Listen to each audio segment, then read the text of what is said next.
ಮಹಾಂತೇಶ್ ಬೀಳಗಿ ಅಪಘಾತದಲ್ಲಿ ದುರ್ಮರಣ. ದಾವಣಗೆರೆಯಲ್ಲಿ ಜಿಲ್ಲಾಧಿಕಾರಿಯಾಗಿ ಕಾಯಕವೇ ಕೈಲಾಸ ಎಂದು ಕಾರ್ಯನಿರ್ವಹಿಸುತ್ತಿದ್ದ ಕಾಲಘಟ್ಟದಲ್ಲಿ ಅತ್ಯಂತ ಜನಪ್ರಿಯ ಐಎಎಸ್ ಅಧಿಕಾರಿಗಳು ಎಂಬ ಹೆಗ್ಗಳಿಕೆ ಇವರದ್ದು. ಜನಸಾಮಾನ್ಯರ ಮನೆಮಗನಾಗಿದ್ದ ಬೀಳಗಿರವರು ಇಂದು ಅಪಘಾತದಲ್ಲಿ ಅಕಾಲಿಕ ಮರಣ ಹೊಂದಿರುವುದು ನಿಜಕ್ಕೂ ನಂಬಲು ಸಾಧ್ಯವೇ ಇಲ್ಲದಂತಾಗಿದೆ.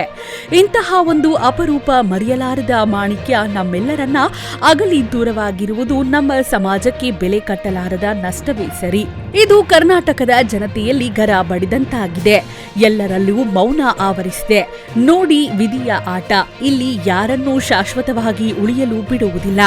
ಆದರೂ ಇಂತಹ ಧೀಮಂತ, ನಿಷ್ಠಾವಂತ, ನಿಸ್ವಾರ್ಥ ಸೇವೆ ಸಲ್ಲಿಸುತ್ತಿದ್ದ ಅಧಿಕಾರಿಯನ್ನ ಕಳೆದುಕೊಂಡಿರುವುದು ಬಹುಶಃ ಕರ್ನಾಟಕದ ಕರಾಳ ದಿನ ಎಂದರೂ ತಪ್ಪಾಗಲಾರದು. ಸಮಾಜ ಸೇವೆಗೆಂದು ದೀನ ದಲಿತರ, ಸಾಮಾನ್ಯ ಜನರ ಒಡನಾಡಿಯಾಗಿ ಕಾರ್ಯನಿರ್ವಹಿಸಲು ಸಿದ್ಧರಿದ್ದ ಮಹಾಂತೇಶ್ ಬೀಳಗಿರವರ ಮರಣ ದುರಂತವೇ ಸರಿ. ದೇವರು ಬೀಳಗಿಯವರ ಮನೆಯವರಿಗೆ, ಸಂಬಂಧಿಕರಿಗೆ ಈ ಗರ ಬಡಿದ ಸುದ್ದಿ ಯಾರನ್ನೂ ಆತಂಕಕ್ಕೆ ಒಳಗಾಗದೆ ತಡೆದುಕೊಳ್ಳುವ ಶಕ್ತಿಯನ್ನ ನೀಡಲಿ ಎಂದು ನಮ್ಮ ಪ್ರಜಾಧ್ವನಿ ವಾಹಿನಿ ಆಶಿಸುತ್ತದೆ.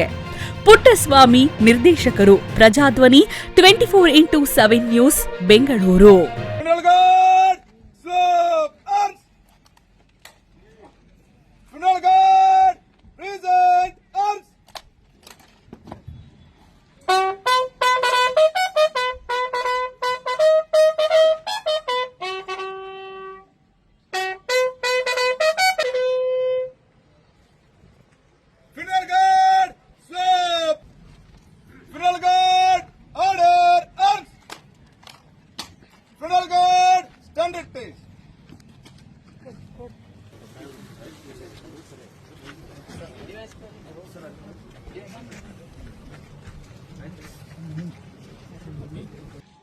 Present.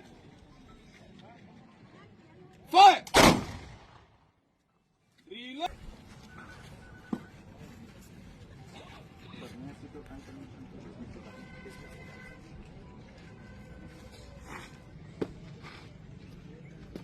Reload.